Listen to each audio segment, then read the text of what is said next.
Alléluia.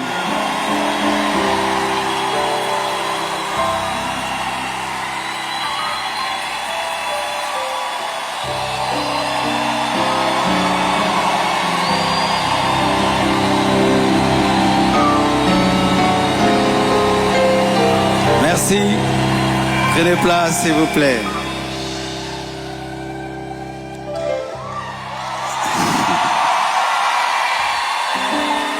Amen.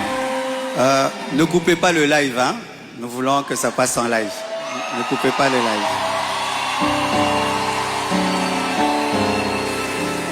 Alors, vous remarquez la présence de quelqu'un à côté de moi.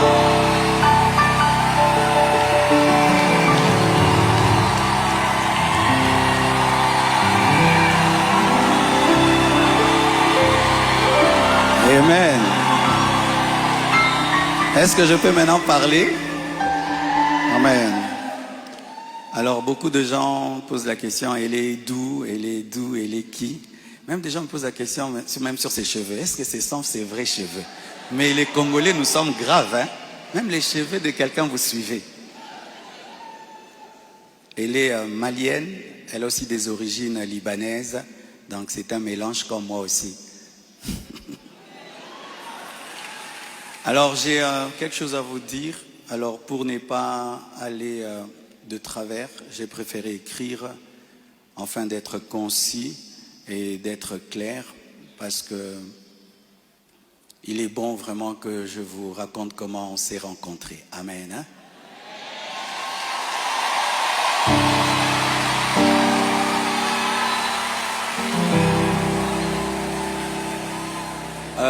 Est-ce qu'il y a quelqu'un qui parle en lingala? J'aimerais aussi que ceux qui parlent le lingala entendent. Qui interprète bien le lingala et qui est bien habillé?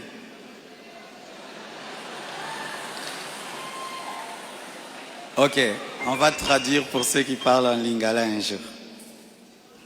Chers frères et sœurs, après le décès brusque de Maman Blanche, j'ai traversé l'une des saisons les plus sombres de ma vie.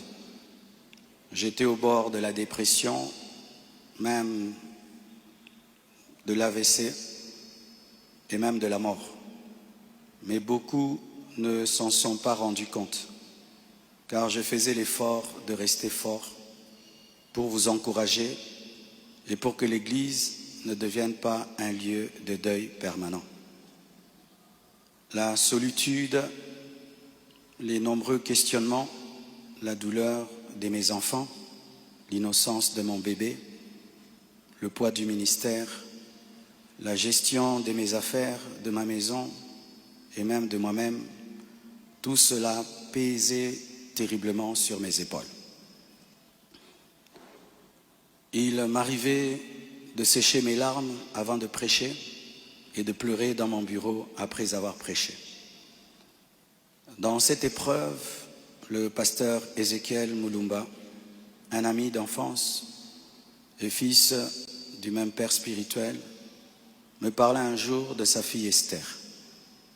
Mais je lui répondis que je n'avais ni la force ni la tête à cela. J'avais même demandé à Dieu le don du célibat dans l'espoir de ne plus jamais ressentir le besoin de me marier. Mais Dieu ne répondit pas à cette prière. À plusieurs reprises, par l'intermédiaire des prophètes, des songes et des convictions personnelles, le Seigneur me fit comprendre qu'il voulait que je continue ma route et que je refasse ma vie avec quelqu'un d'autre, et qu'il était dangereux pour moi de rester longtemps dans le veuvage, car un plan maléfique se tramait contre ma vie, mon ministère, ma famille et l'Église.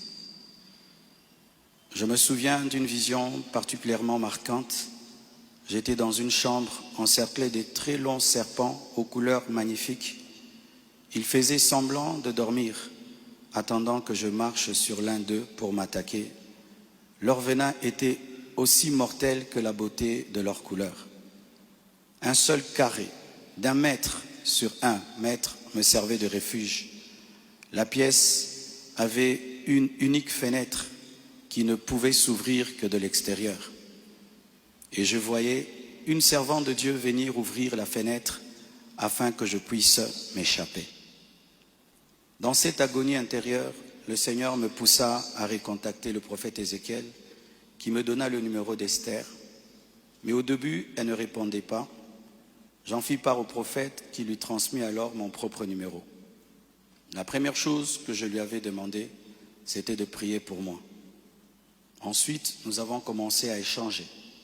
Je lui ouvrais mon cœur, elle m'écoutait, me soutenait, priait avec moi, tout en continuant à remplir fidèlement ses responsabilités au travail, parce qu'elle était une responsable là où elle travaillait.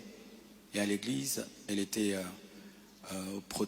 plutôt photographe, caméraman, modératrice, prédicatrice. Elle était diaconesse et elle était consacrée pasteur.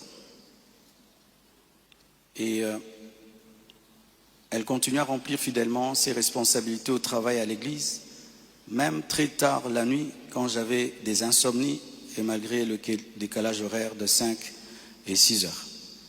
Au fil du temps, une relation sincère est née. Une flamme s'est allumée et dans mon cœur, j'ai eu l'assurance que c'était elle. J'en ai parlé à son pasteur, à mes parents, à mes pères spirituels et à mes amis, afin de ne rien faire sans rédévabilité, conseils et prières des autres. Même mes enfants ont été associés. Ils ont souhaité la rencontrer, ce qui s'est fait selon le timing de Dieu à Bruxelles. Le Seigneur m'avait parlé d'une période d'1 an. Il ne l'a pas dit qu'à moi, mais à d'autres, y compris certains d'entre vous. Plusieurs ont même reçu des détails précis la concernant, ce qui confirmait ma direction. C'est pourquoi le mariage a été célébré le mercredi 23 juillet en Belgique. J'aurais aimé qu'il ait lieu à Kinshasa, mais cela aurait été trop coûteux et compliqué à organiser. Je comprends que certains aient été surpris ou même blessés par cette démarche qu'ils trouvent très rapide, mais sachez que pour vous, c'est une année. Mais moi, j'ai senti que j'ai fait 3 ans, tellement que c'était terrible, mais je ne pouvais pas, sur cette chair, vous relater ma vie. Si cela vous a offensé, je vous présente mes excuses les plus sincères, mais sachez ceci, le Seigneur s'est servi d'Esther pour que mes enfants, après avoir perdu leur mère, ne perdent pas leur père, pour que la compassion ait toujours un pasteur debout. Je l'aime profondément.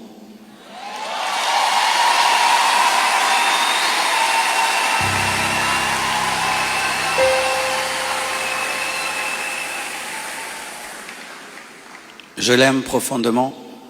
Elle n'est pas venue pour effacer la mémoire de Maman Blanche, mais pour continuer l'œuvre, comme Élisée après Élie, avec humilité et soumission à Dieu.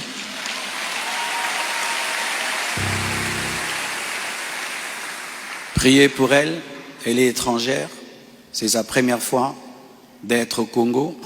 Elle a eu le baptême de 4 heures du temps d'embouteillage. Et aujourd'hui, Dieu a fait grâce, il fait froid. Je lui ai dit, tu sens le froid quand même?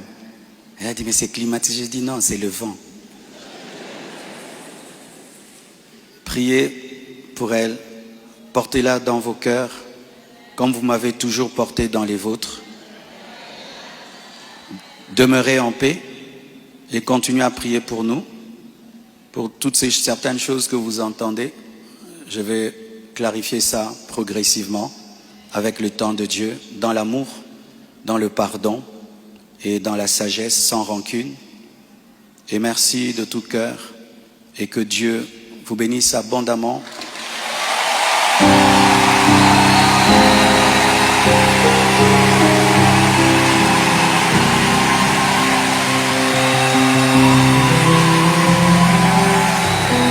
Pour votre soutien, vous avez prouvé au monde que vous êtes une église mature. Vous avez prouvé au monde que vous êtes une église enracinée. Vous avez prouvé au monde que votre foi est fondée sur Jésus. Vous avez prouvé au monde que vous êtes une église 4x4, une armée de Dieu.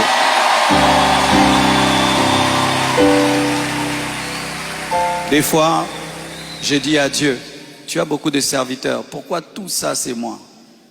Il y a beaucoup d'églises au Congo, pourquoi la compassion, la pluie, les écrans qui tombent sur les gens? Mais nous avons une grande destinée. Un jour, nous comprendrons pourquoi tout ça. Alléluia. Aujourd'hui, nous voulons que vous puissiez prier pour nous. On a prié pour nous à Bruxelles, mais votre prière me manquait. Priez pour nous, s'il vous plaît.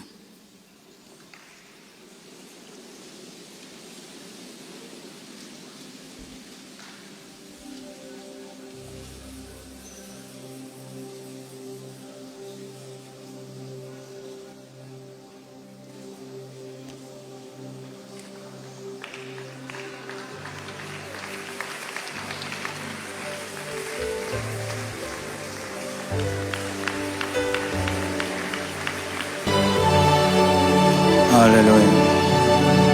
Maman Esther va prier pour nous.